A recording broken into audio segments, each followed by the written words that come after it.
Bonjour, cette vidéo que je fais aujourd'hui, dimanche 4 juin 2023, c'est pour remercier le peuple africain, les panafricains, les humanistes du monde entier qui ont levé la voix pour condamner ce qui est en train de se passer au Sénégal, qui ont levé la voix pour se solidariser avec le peuple sénégalais.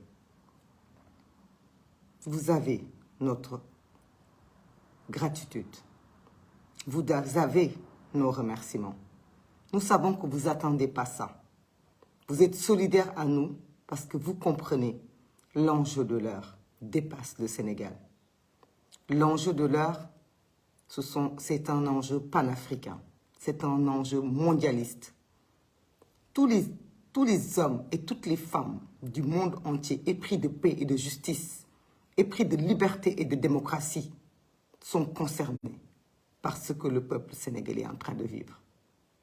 Certains ont décidé de se taire. Vous avez décidé de parler. Parler au moment où on note la parole aux populations sénégalaises. Parler au moment où on nous prive de la liberté d'expression. On nous coupe les voies et moyens pour communiquer avec le monde, pour étouffer les scandales, les bavures policières et les violences que nos peuples subissent. L'humanité, l'être humain, l'homme, la femme, l'enfant sont sacrés. Nul n'a le droit, pour quelque pouvoir que ce soit, d'user d'un pouvoir légitime que le peuple vous a confié pour tirer, pour violenter, pour massacrer, pour prendre des vies humaines. Certains essayent de faire croire que ceux qui sont en train d'être tués, ce sont uniquement des jeunes délinquants. Alors que dans ces jeunes, la plupart ne sont même pas majeurs. Ce sont des jeunes Sénégalais qui ont compris leur devoir, qui ont pris leurs responsabilités. Ils essayent de nous faire taire en nous faisant peur, en sortant des nervis, en envoyant des menaces de mort. Ils essayent de nous priver de nos libertés. Je refuse. Je refuse de perdre ma liberté. Parce que si je la perds, je perds ma dignité. Je suis né libre, dans un pays libre, dans un continent libre. Je ne suis pas né du temps de la colonisation. Je ne suis pas né du temps de l'esclavage. Je refuse qu'un père, qu'un frère, pareil que moi, me prive de ma liberté d'opinion, de ma liberté de penser, de ma liberté de résister. Je me dresserai devant quiconque essayera de m'ôter la vie juste pour ses propres intérêts, juste pour ses propres privilèges. Voilà ce que le peuple sénégalais dit. Le peuple sénégalais dit, nous sommes un peuple libre, nous sommes un peuple démocratique, nous sommes un peuple de valeurs. Et nous refusons qu'on nous prive de nos valeurs, qu'on nous prive de nos libertés, qu'on nous prive de notre décision et de notre possibilité de choisir qui doit et qui ne doit pas gouverner notre pays, notre continent. Voilà le combat. Voilà le moment. Tous ceux ou toutes celles qui ont levé la voix pour soutenir ce peuple, vous avez le respect, non seulement du peuple sénégalais, mais vous avez le respect de l'humanité. Vous avez le respect du monde entier. Parce qu'on montre que dans ce genre de situation, nous avons besoin de solidarité. Surtout quand, au sein même de notre pays, au sein même de notre peuple, d'autres, pour moins que ça, ont levé la voix. Pour moins que ça, ont mis des genoux à terre. Aujourd'hui, ils ont choisi le silence. Ils ont choisi la lâcheté. Ils ont choisi de se taire. Ils ont le droit de se taire. Mais ils n'ont pas le droit de nous faire taire. Ils n'ont pas le droit de nous ôter la parole. Couper Internet, restreindre les libertés, traquer les opposants, tuer les manifestants. Voilà le quotidien auquel ils veulent nous réduire. Je refuse. Je Je refuse. Je ne suis pas esclave. Je ne suis pas opprimée. Je suis une femme. Aujourd'hui, qui devait fêter la journée de la fête des mères, je ne peux le faire. Parce qu'on tue des enfants. On massacre des jeunes qui peuvent être mes enfants. Je refuse. Je refuse de me cloîtrer derrière ce silence complice.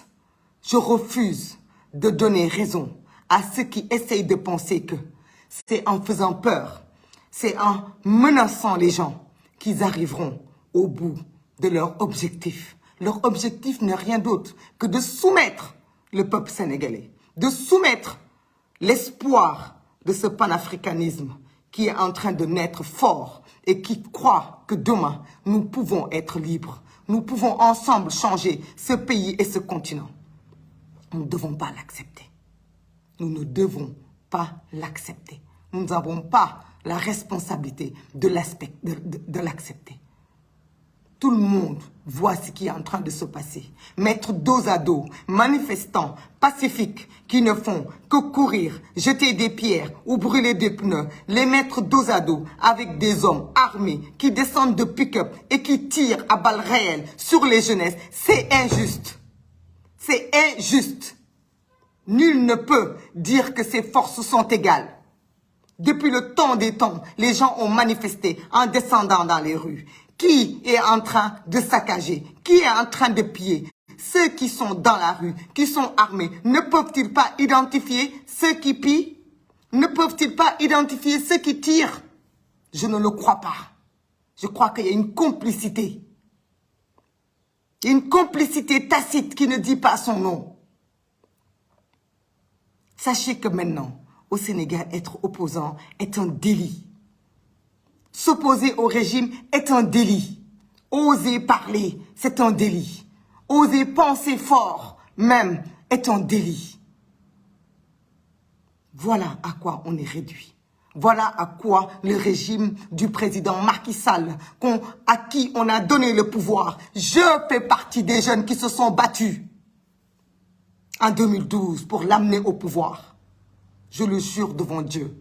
Je le jure devant beaucoup de membres de l'APR qui me connaissent et me reconnaissent, qui savent que j'étais dans la rue en 2011, qui savent que j'étais devant le siège de l'APR en 2012, pour jubiler, pour être contente d'avoir réussi à l'amener à la tête de ce pays, parce que nous étions pleins d'espoir de rupture, de changement. Ce sont nos enfants aujourd'hui qui sont dans la rue pour mener le même combat parce qu'ils n'accepteront pas, parce que nous n'accepterons pas qu'en 2024, on décide qui sera et qui ne sera pas candidat. C'est un devoir. C'est un devoir de logique, un devoir de constance que nous avons. Et nous irons jusqu'au bout de ce devoir-là. Nous risquons quoi? De perdre nos vies. Voilà ce que nous risquons. Que le monde entier nous écoute, nous regarde, nous observe. Je suis pacifique. Je ne me bats jamais avec des armes. Je me bats avec ma liberté de penser. Je me bats avec ma liberté de m'exprimer. Je me bats avec mes idées, avec mes opinions. Je ne commets aucun délit, ni d'offense au chef de l'État, ni de délit d'appel à l'insurrection, parce que je suis une personne mesurée, consciente. Je suis démocrate, je suis républicaine, mais je suis libre. Je suis libre. Si je suis en vie, c'est parce que je suis libre. Seul Dieu peut prendre ma vie. Seul Dieu est capable de m'ôter la vie. On nous menace. Sachez qu'on nous menace.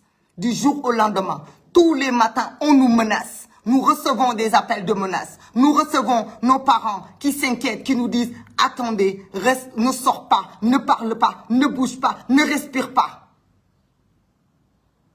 Le jour où je suis née, Dieu a décidé quel jour je devais mourir et comment je devais mourir. Si un homme veut s'interférer entre Dieu et moi, ma peur ne sera pas la limite. Ma peur ne sera pas la limite. Je n'ai pas le droit d'avoir peur. Parce que je dois respecter les jeunes qui sont morts. Ma vie ne vaut pas mieux ou plus que leur vie.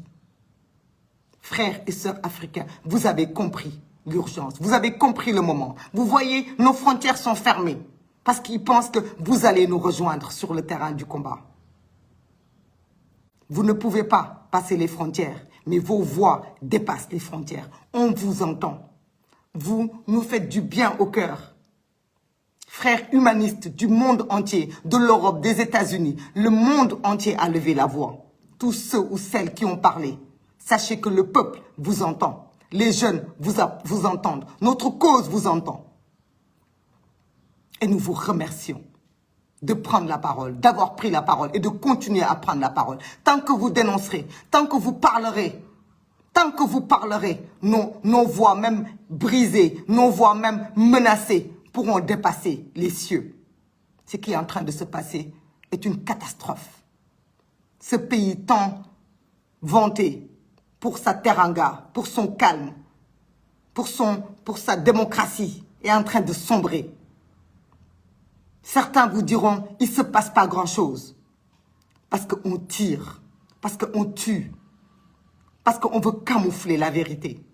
Mais en réalité, c'est la peur qui est dans le ventre de tous les Sénégalais.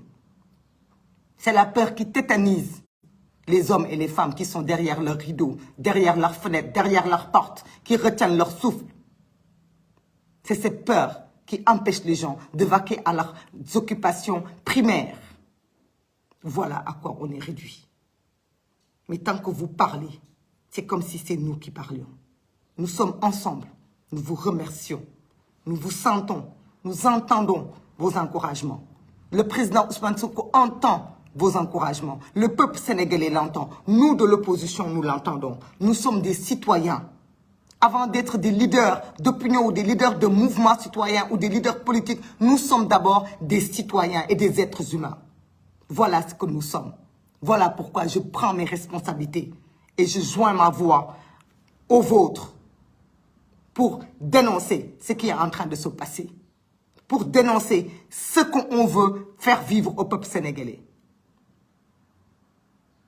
Nous irons jusqu'au bout de ce combat pour la démocratie, jusqu'au bout de ce combat pour notre liberté, jusqu'au bout de ce combat contre ce régime, parce que nous avons choisi de nous opposer. En 2024, nous irons aux urnes, nous irons voter, nous irons choisir notre président. Nous irons choisir l'homme qu'on aura mis aux destinées de ce pays, comme nous l'avons choisi en 2012. Nous avons cette responsabilité-là. Et nul ne pourra nous empêcher d'arriver à ce jour-là. Parce que tout simplement, c'est notre devoir. C'est notre devoir. Et nous ferons nos devoirs. Devoir de citoyen, c'est d'aller voter. Devoir de citoyen, c'est d'élire son président de la République. Pourquoi on veut nous loter? Pourquoi on veut faire de nous des hommes et des femmes lâches?